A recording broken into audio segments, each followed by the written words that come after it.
अब इसके आगे हम समझेंगे अपवाह अथवा अनुगमन वेग। अनुगमन वेग या ड्रिफ्ट वेलोसिटी क्या होती है। ये जब इलेक्ट्रॉन टक्करों के बाद बाहर लगे इलेक्ट्रिक फील्ड के द्वारा एक निश्चित वेलोसिटी या वेग प्राप्त करते हैं तो उसको हम अनुगमन वेग कहते हैं। तो इसमें देखें एक चित्र दिया गया है। इस चित्र में ये दिखाया गया है कि इलेक्ट्रिक फील्ड लगी है, उसके विपरीत दिशा में इलेक्ट्रॉन ड्रिफ्ट कर रहे हैं जो कि वीडी है। इसको हम ड्रिफ्ट वेलोसिटी या अनुगमन वेग कहते हैं और इस चालक तार का क्रॉस सेक्शनल एरिया ए है। अब इसको हम प्राप्त भी करेंगे, यानी वैद्युत धारा और अनुगमन वेग के बीच में क्या संबंध है इसको हम प्राप्त करेंगे। तो देखें यहाँ कि जब किसी धातु के तार को बैटरी से जोड़ते हैं तो बैटरी का विभवांतर इलेक्ट्रॉन को त्वरित गति प्रदान नहीं कर पाता है, यानी वो क्या करेगा, इसको त्वरित नहीं करता है, बल्कि वह इन्हें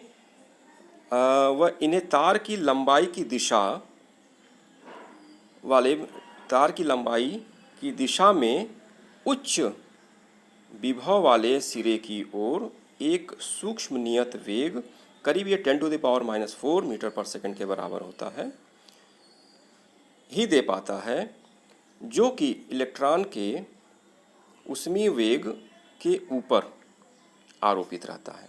यानी ऊष्मीय वेग अभी जो पिछले वीडियो में हम लोग चर्चा किए थे, यानी कुल ऊष्मीय वेग उसका औसत 0 रहता है, तो ये उसके ऊपर आरोपित होकर एक निश्चित वेग देता है जिसको हम अनुगमन कहते हैं। तो इलेक्ट्रॉनों के इस नियत सूक्ष्म वेग को हम अपवाह अथवा अनुगमन वेग ड्रिफ्ट वेलोसिटी कहते हैं। इसको वीडी से निरूपित करते हैं। तो ऊपर वाले चित्र से देखें, इसमें अगर आवेश Q है, T समय में प्रवाहित हो रहे हैं, तो वैद्युत धारा I = Q/T होगी। अब तार के अनुप्रस्थ परिच्छेद का क्षेत्रफल ये A है। यहाँ पे कुछ चीज़ें लिखी गई हैं, इसको ज़रा ध्यान से देखेंगे। तार के प्रति एकांक आयतन में मुक्त इलेक्ट्रॉनों की संख्या n है, यानी एकांक आयतन में कितने इलेक्ट्रॉन हैं, n है। इलेक्ट्रॉनों का अनुगमन वेग क्या है, Vd है।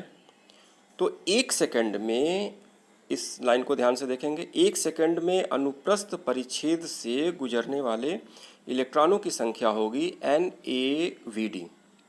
मुक्त इलेक्ट्रॉनों की संख्या कैसे आ गई, क्योंकि A × Vd, Vd क्या है, 1 सेकंड में चली गई Vd है अनुगमन वेग, तो 1 सेकंड में ये क्या होगा, चली गई दूरी होगी, और दूरी गुणे क्षेत्रफल यह कुल आयतन होगा। और जब हम इसको एकांक, यानी कि इससे हम n से गुणा करेंगे कि प्रति एकांक आयतन में मुक्त इलेक्ट्रॉनों की संख्या से, तो यह 1 सेकंड में